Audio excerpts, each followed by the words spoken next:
What in the crap is a dual sport motorcycle?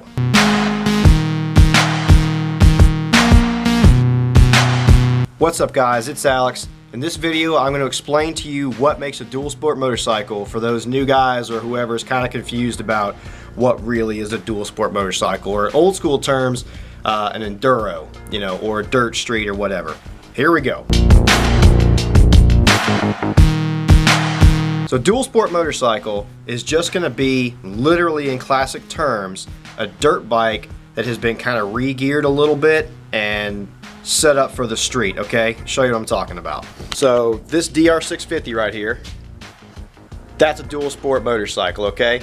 Been making this one for a long time, 20 something years. That's a 650cc air-cooled dirt bike motor and frame. You can kind of tell it looks a little bit like a dirt bike, but it's been geared a little bit different, and it's been set up with turn signals and mirrors and headlight and all that kind of stuff to make it legal and usable on the street. For most intents and purposes, your dual sport motorcycles are never going to be the absolute best street bikes you can have. What they really are meant for is they're meant to have a dirt bike that you can reasonably ride on the dirt, but you can then get on the street and go to the next trail or go to wherever you want to go. A lot of these bikes have gotten popular with people for commuter bikes and for really good economy bikes because they tend to get really good gas mileage. Most of them are single cylinder motors, and they're not super fast, but 60, 70 miles an hour.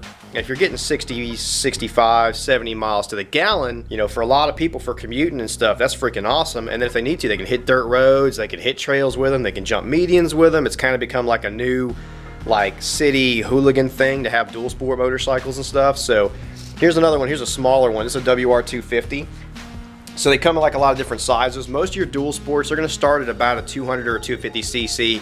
That's really about as small as you want to go these days in the US on the highways. In other countries, you can get down to freaking 125s and all kind of awesome stuff. But in the US, we tend to have bigger highways, faster cars, lots of them, huge trucks, So on your bigger roads here in the US, 250, 200, 250 is really as small as you want to go for all intents and purposes.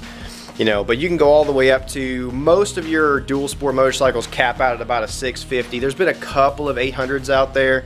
I've seen a couple of really nice, I've never got to ride one, but I've seen a couple of really nice BMWs in that 800 size range. I love to ride one. Those kind of get more into adventure bikes. We'll do that in a different video, dual sport versus adventure.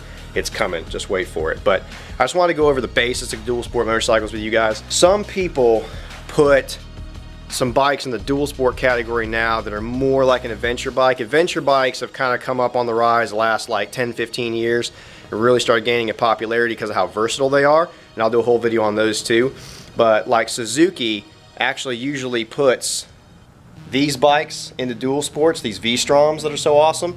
They're really more of an adventure bike. They're a lot more street worthy with a little bit of dirt road capability. You really can't trail ride a V-Strom. I mean, you can, and if you do, you're a badass, but most people can't trail ride a V-Strom. I mean, it's a heavy motorcycle for that. But anyway, dual sport motorcycles, really simple. It is a dirt bike that has been made streetable enough to be legal on the road and to have good enough manners on the road where you can ride it on the pavement a lot, but you can still get off the road and play in the dirt, stuff like that. Super fun, super popular category. They're usually not very expensive. They've been making some of them for a long time, but you can find used everywhere. Yamaha XT250s or the old XT225s, Honda, your freaking XR650 they've been making for a million years that you can get cheap as crap. Those DR650s, the older Kawasaki KLR 650s are a good choice. KLR 250s, there's tons of them out there. I didn't mention them all. Someone's gonna get mad at me for not mentioning their favorite one, but anyway, check them out. They're super cool dirt bikes for the street. We'll do some comparison videos on those versus other stuff later on. Just wanted to get that out there just in case there's any confusion on what's a dual sport motorcycle.